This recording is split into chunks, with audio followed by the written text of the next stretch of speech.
కార్యకర్తల క్రమశిక్షణే పార్టీకి శ్రీరామ రక్ష అని అంటారు. కానీ చాలా మట్టుకు పార్టీలల్ల కార్యకర్తలైతే అసలు అద్దు అదుపు లేకుండానే చేస్తుంటారు. ఏదైనా మీటింగ్ ఉందని పిలిస్తే పాపం మీటింగ్ కాడికి పోకముందే బాటిళ్లు ఖాళీ చేసి అవుట్ అవుతారు. కానీ ఈ తమిళనాడు డిఎంకే పార్టీ వాళ్ళు గట్ల కాదుల్లో. డిసిప్లిన్ అంటే వాళ్ళను మించినోళ్ళు లేరు అని అనిపిస్తుంది. అసలు కార్యకర్తల క్రమశిక్షణ అంటే ఎట్లుండాలనో వాళ్ళని చూసి నేర్చుకోవాల్సిందే తతిమ పార్టీలంతా. దావత్ అంటే గిట్లుండాలి. అరిటాకులు వరిసి మటన్ ముక్కలు వేసి ఇడ్లీలు పెట్టి అంచుకు అంటు పోసి ముంగట సలసల్లటి బీరు పెట్టిరు తలవటి. పార్టీ అంటే గిట్లుండాలి అనేటట్టు ఉందిలే ఈ సీన్. చూడబోతే ఇదేదో పెళ్లి దావతో పెద్ద లీడర్ ఇచ్చిన బర్త్డే పార్టీ అనిపిస్తుందిలే. కానీ కాదు, తమిళనాడు కళ్ళకురిచిలా జరిగిన అధికార డిఎంకే పార్టీ వల్ల యూత్ కార్యకర్తల సమావేశమట.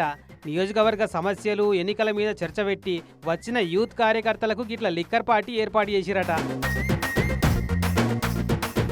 ఎవరో ఉబ్బాగాని ఉరుగులాడే కార్యకర్తలు ఉంటారు కదా, ఇక గట్టనే వీడియో తీసుకొని సోషల్ మీడియాలో పెట్టుకుంటే అపోజిషన్ పార్టీ వాళ్ళ చేతికి బరిగలిచ్చి ఈపు జరిపించుకున్నంత పని అవుతుంది. ఇప్పుడు యూత్ కార్యకర్తలంతా రాష్ట్రంలో మద్య నిషేధం ఎట్లా చేయాలన్నా అని మందు దాక్కుంటా కంబైన్డ్గా ఆలోచన చేస్తున్నట్టు అని కొందరు కామెంట్లు పెడుతుంటే ఎక్కువ తక్కువ ఆలోచిస్తే అన్ని అర్థమైతాయి కదా యూత్ పిల్లగాళ్లకు. అందుకే మత్తులో ముంచుతున్నారు అధికార పార్టీ వాళ్ళని ఇంకొందరు కామెంట్లు పెడుతున్నారు.